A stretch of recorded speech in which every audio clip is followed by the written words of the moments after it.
Bijatyki. Do niedawna uważane były za domenę konsol. Tekken, Soul Calibur, Virtua Fighter, Dead or Alive. PC zawsze był ubogi w naparzanki. Owszem, był Street Fighter, Mortal Kombat, dwie części Virtua Fighter czy Battle Arena Toshinden. Jednak trzeba przyznać, że mnóstwo świetnych tytułów ominęło PC-ty szerokim łukiem. W tym zestawieniu zapoznacie się z 10 bijatykami, które wyszły też na PC-ty, a w które nigdy nie graliście. A jeśli już, to nie w tym milenium. Nie ukrywam, że większość z nich to straszne krapy. Jednak warto pamiętać, że wbrew pozorom PC nie był aż tak biedny w mordoklepki. Czasami pojawiały się fajne pomysły, jednak brakowało im siły przebicia, budżetu czy po prostu szczęścia. Zapraszam. Wspaniały Krapiszon. Gra, której fabuła była tak idiotyczna, że aż trzeba ją przytoczyć. Niejaka Rada porwała najbardziej agresywnych przedstawicieli danych gatunków i umieściła ich w holograficznej prezentacji ich rodzinnych światów, aby walczyli ku uciesze Rady. Z jakiegoś powodu z ziemi porwano dwójkę bohaterów. O ile Nick jeszcze spoko, to Selena, umięśniona kobieta z łydami zawodowego piłkarza w spódnicy, wywoływała poczucie żalu. Dość powiedzieć, że postacie ludzkie przypominały cokolwiek. Pozostałe maszkarony to jakiś różowy grubas, bliżej nieokreślona istota składająca się z 4 macek czy żółty niby smok. Postacie były bardzo kiepskie, nie posiadały charakteru i ciężko było je polubić. Nie wspominając, że rzucenie się na renderowanie fighterów w 3D w połowie lat 90. nie mogło się udać. Fighterzy posiadali także swojego rodzaju fatality, nazwane tutaj MIT. Ogólnie większość z nich kończyła się urwaniem głowy, choć trzeba być niezwykle domyślnym, co autorzy mieli na myśli, wizualizując te wspaniałości. Ktoś bardzo wierzył w tego gniota, bo gra też jest umieszczona na platformie Steam. Savage Warriors. Pod tą mocną i zobowiązującą nazwą kryje się całkiem fajny tytuł. Do walki stają wojownicy z różnych okresów historycznych. Mamy więc pirata, gladiatora, aborygena, Szkota czy Egipcjankę. Walki odbywały się na dwuwymiarowych arenach, ale postacie były zrobione w 3D. Fajnym patentem była kamera, która oddalała się w momencie, gdy wojownicy stali dalej od siebie, a przybliżała, gdy walka była w zwarciu. Fighterzy posiadali także broń, którą można było wytrącić i ewentualnie podnieść ją ponownie. Oczywiście gra nie miała startu do Mortal Kombat, ale całkiem ciekawa technologia i fajnie zaprojektowani wojownicy pozwalały całkiem dobrze się przy niej bawić. Trochę denerwowała drewniana animacja postaci, które poruszały się jakby miały dildosy w dupskach. Smucił również brak fatality, które w tamtych czasach stawały się standardem. Savage Warriors to ciekawy tytuł, który miał fajny klimat, jednak był za słaby, aby równać się z tuzami w tej kategorii. Szkoda. Time Warriors. Gra, podobnie jak Savage Warriors, zrzeszała wojowników z różnych epok.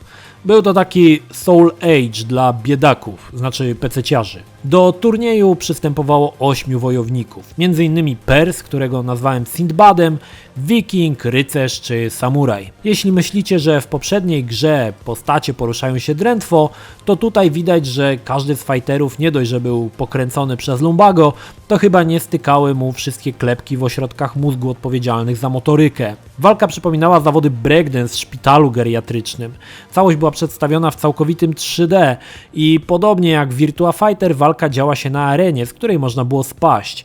PC-towi gracze spragnieni dynamicznej mordoklepki w stylu Soul Edge'a musieli przeżyć niezły szok, widząc pokraczne ruchy wojowników czasu. Gra też chciała brać przykład z najlepszych i mieliśmy replaye pokazujące ostatnie sekundy tego chocholego tańca. Bieda biła z tej gry mocno i z przytupem. Mało kto w to grał, mało kto to posiadał. Tym bardziej smutne, że grę stworzyło zasłużone studio Silmarilis. Pray for Death. I kolejna niedoceniana bijatyka, która faktycznie była całkiem niezła.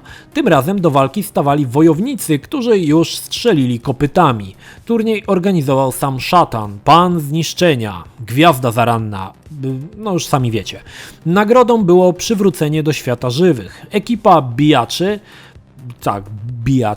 prezentowała się całkiem elegancko. Był robot, martwy Bruce Lee, demon, panna z salonu Sadomaso czy sam wielki Cthulhu. Gra bardzo starannie kopiowała inny tytuł, Killer Instinct. Tak jak tam, tak i tu postacie były prerenderowane. Kamera oddalała się i przybliżała, a w czasie walki w wodzie postacie rzucały kozackie odbicia. Były też prerenderowane efekty cząsteczkowe, które cieszyły Michę, a do tego dochodził techno soundtrack, do którego można było tańczyć z odkurzaczem na plecach. Samo dobro. Postacie miały też po 2 fatality, choć nie były aż tak krwawe jak w Mortal Kombat i czasami mocno głupie. Na przykład to, gdy klonowi Bruce'a Lee rosła stopa, którą walił przeciwnika, albo wielka maskotka ośmiornicy, którą zsyłał Cthulhu na głowę nieszczęśnika. Było to dziwne, ale i tak gra była dynamiczna i całkiem dobrze się w to grało. Rise of the Robots. Giera wyszła w 1994 roku. Zastosowano w niej niespotykaną wcześniej inteligencję. Muzykę popełnił sam Brian May, gitarzysta zespołu Queen. Grafika była prerenderowana i w tamtym czasie, jak i w latach późniejszych, nie miała godnego rywala. Aha, i była totalnym, absolutnym gniotem, niewartym złamanego peso. Pomimo, że samych robotów było sztuk 8, mogłeś w trybie single player grać tylko jednym, niebieskim. Dopiero w trybie na 2 graczy można było wybrać pozostałe roboty. Postacie poruszały się jakby miały spięcie w obwodach, posiadały żałosną ilość ciosów i wszystko tam nie grało. Ale za to była to jedna z najładniejszych gier tamtych czasów. Skupienie się na grafice spowodowało, że olano resztę rzeczy, jak wstrzyknięcie jakiejkolwiek radości z lania metalowych pysków. Potem wydano jeszcze sequel, który, o ile to w ogóle możliwe, był jeszcze gorszy. Brutal Pulse of Fury. Gra wyprzedzała Kung Fu Pandę o całe milenia i wprowadzała walczące, sympatyczne zwierzaki, zanim to było modne. Do walki stawali tacy mistrzowie jak lew, krokodyl, kojot, szczur czy lama. Postacie były fajnie narysowane z komiksowym sznytem, choć tła wypadały dość średnio. Każdy ze zwierzaków miał swoje ciosy specjalne, a walki były dynamiczne i nie straszyły żałosną animacją, jak co po niektóre inne tytuły. Niestety gra nie oferowała nic poza antropomorficznymi postaciami. Generyczny fighter, który nie wyróżniał się niczym specjalnym. Całość przepadła w mrokach zapomnienia, choć ciężko uwierzyć, że autorzy Kung Fu Pandy nie inspirowali się właśnie tą grą. War Gods. O War Gods można powiedzieć, że to był taki trochę prototyp Mortal Kombat 4, który przecierał szlak smoczej serii. Stworzony także przez Midway, oferował klepanie masek w całkowitym trójwymiarze na owalnej planszy. Postacie poruszały się po ludzku, co było zasługą technologii motion capture. Dodatkowo możemy tutaj mówić o fotorealizmie, gdyż twórcy zeskanowali twarze aktorów i nałożyli je na trójwymiarowe modele. Do walki o tytuł zdobycia Ibermistrza Fightera Ziemi i okolic stają, uwaga, niespodzianka, bogowie, którzy uzyskali swe moce z części meteorytu, które spadły na ziemię, więc mieliśmy tutaj cyborga, samuraja z teatru kabuki, gladiatora, złego doktora voodoo czy azteckiego bożka. Gra oferowała dokładnie taki sam model walki jak w Mortal Kombat. Nawet postaciom dorzucono fatality z charakterystycznym zaciemnieniem obrazu. Wykończenia nie były tak pomysłowe, czy tak głupie jak w Mortal Kombat 4, choć miały swoje momenty. I co ciekawe, pomimo że gra pojawiła się 2 lata przed 4. częścią smoczej serii, mam wrażenie, że War Gods biło ją na głowę oprawą graficzną. Battle Beast. Pod tą złowrogą nazwą kryła się całkiem ciekawa gra autorstwa Seventh Level, który zasłynął grami z uniwersum Monty Pythona, jak i Ace Venturą. Po raz kolejny mieliśmy walki zwierzaczków w bardzo dobrej grafice komiksowej. Naprzeciw siebie stawało tylko 6 zwierzątek, fajnych, słodkich misiaków pokroju szczurka, rybki, hipcia czy szczeniaczka. Jednak jak za sprawą magicznej różdżki zmieniały się w mordercze roboty, które tłukły się nawzajem bezlitośnie. Pomimo biednego wyboru wojowników, gra użegała rewelacyjną oprawą i animacją, której niestety przydałoby się więcej klatek. Gra wyglądała jak animowany film, twórcy dorzucili kilogramy bonusów na osłodę po kiepskim rusterze postaci. Gra nawet dziś prezentuje się kozacko, a szalone pomysły twórców cieszą Michę. Jednak ciężko sobie wyobrazić turnieje za $500,000, gdzie fighterzy z całego świata okładają się młotami trzymanymi przez słodziutkie psiaki. Supreme Warrior. Ten wysokooktanowy tytuł to jedna z najdziwniejszych bijatyk, jakie kiedykolwiek widzieliście.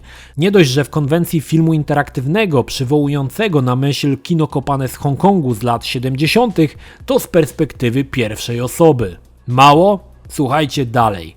Gra dzieje się w Chinach setki lat temu. Wcielamy się w fightera, który posiada połowę tajemniczej maski. Drugą połowę ma zły, a chce mieć całą maskę, bo co mu z połowy? No to i zaczyna się rozpierducha. Akcję obserwujemy z oczu. Przed nami odtwarza się film, na którym jakiś wojownik chce nam skopać dupsko. Oprócz tego widzimy nasze ręce, które mogą wykonywać ciosy i robić bloki. Jeśli trudno ci to sobie wyobrazić, podejdź po zmroku do jakiejś grupki pijącej browar na murku i powiedz, że ich stara pierze w rzece. Wtedy dokładnie będziesz miał przeniesioną grę na własne doświadczenie. No i ten nasz przeciwnik wykonuje ciosy, uniki, bloki i my to samo. Staramy się go trafić. Jak się uda, odpala się sekwencja z trafionym ciosem. Jak nie, to nie. Pomysł dziwny i niezbyt udany, ale ratuje się fajnymi miejscówkami i dobrą choreografią walk. Walczymy z Murzynem w warkoczykach w jakiejś świątyni, z jakimś lachonem na targu, gdzie kibicują nam ludzie i z innymi patafianami. Klimat pijanego mistrza z Jackie Chanem wylewa się z ekranu. Szkoda, że w sumie w większości wypadków nie wiadomo co robić, aby zaliczyć cios czy blok. W dużej mierze zależy to od szczęścia i przypadku, ale i tak, widzieliście kiedyś coś podobnego? Bikini Karate Babes. Co dobrze sprzeda grę? Zapytał retorycznie przyszły twórca Bikini Karate Babes. Cycki. Usłyszał od narwanego, pryszczatego młodego pracownika z nadnaturalnie umięśnioną prawą ręką. Cycki i bijatyka. Wiele lat później tą drogą pójdzie Dead or Alive.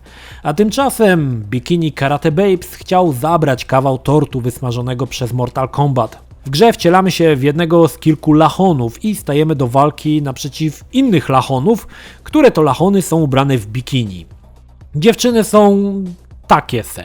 Prawdopodobnie twórcy kazali im podczas nagrywania sesji motion capture dużo skakać, aby cycki skakały w bikini, bo najwyraźniej to najważniejsza część gry. Pozostałe elementy, dynamika walki przypominająca wyścigi staruszków w balkonikach, ciosy specjalne to już całkowita porażka.